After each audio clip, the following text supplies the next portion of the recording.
Okay, hi, I'm Marianne. I'm Morgan. I'm Kennedy. I'm Campbell. And we just listened to the podcast about probability and randomness. When going over it, it was overall we felt pretty good. It went straight to the point of talking about real life examples of probability and randomness. The two guys on the talk show really kind of made not change our perspective, but made us look at it differently and talked about how our brains kind of go for the pattern of probability and randomness. And we often don't look at the bigger picture and kind of look at the smaller idea.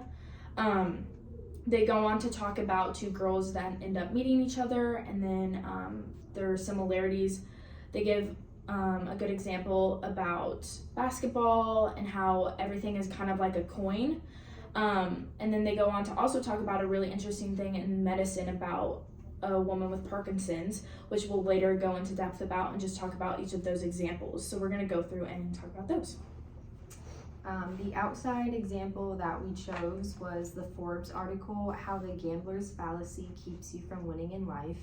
This article illustrates the difficulty humans have in intuitively understanding probability by describing how small exposures to probability, such as through gambling, leads us to create patterns and assumptions that aren't always accurate. The consequences of this misunderstanding can cause us to form psychological bias that distorts our understanding of probability and randomness. When it comes to gambling, a common activity with wagering on random chance events, someone can quickly form unconscious bias to the results due to the little exposure of understanding. They performed a study in 2017 to compare how different amounts of exposure to coin flips would affect the participants' thoughts on randomness. They found that the groups exposed to smaller amounts of coin flips formed larger bias against randomness, whereas larger exposed groups were more inclined to believe the events were truly random and had 50-50 probability. The article specifically said that humans typically don't have enough data to predict the future accurately, and our brains are wired to create patterns even when none exist. So it's not surprising that we commonly misinterpret the odds of randomness, especially when it comes to gambling. I thought it was surprising how in the classroom example, the student just happened to flip the coin to tails 7 times in a row until the probability reached 1/6. When I think about the idea of probability from examples in class, we are almost always given the whole sample size and then find the probability of something happening. I think that this is a good example to demonstrate what probability actually is, because the example explains how the occurrences happen through time, not just being given a sample size and finding the probability of it. I normally think about the math behind probability because of the calculations we learned in class. I normally don't actually think about it being the odds of something happening. Examples like this strengthen my understanding of what probability actually is, because it's a real life example of the probability of an occurrence happening.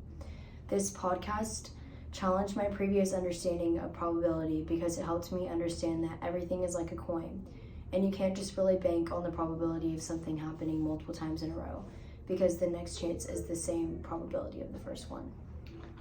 By providing real-world scenarios and analogies, this podcast made it easy to grasp the complexity of probability and randomness to a general audience. By having guests on the show, such as the two girls that met, by one of them releasing a balloon with her name and address on it, letting it float away, it eventually landed in another girl's yard, and she happened to have the same name and was the same age, and they shared a lot of characteristics, big and small. That made it hard to believe the event was by chance. Providing this example allows the listeners to put the concept into a real-world example, and this makes the concept easier to understand. This example shows just how complex probability can be, and also how randomness is extremely unpredictable. The podcast also tells a story of the hosts themselves going to a university and completing an experiment done by a statistics professor. This proves the real nature of randomness in simple terms, allowing the listener yet another example of the complexity of randomness to a general audience. With both of these examples, the podcast goes into depth about probability and randomness and gives examples of how complex these concepts can really be. I think without these present,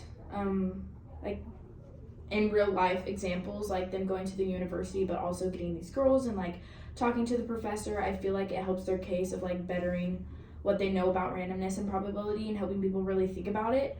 And multiple times we talked about how it's not always what it seems, and they talk about the coin and just like 50-50 and how it really is the bigger picture, and talking about the girls and how the similarities and differences, but they only really kept the similarities instead of the differences. And so I think it's important when looking at probability and randomness, we just try to connect all the dots and think of, I don't know, different ways of thinking about it. That's basically all we have to say about it. Thank you. Bye.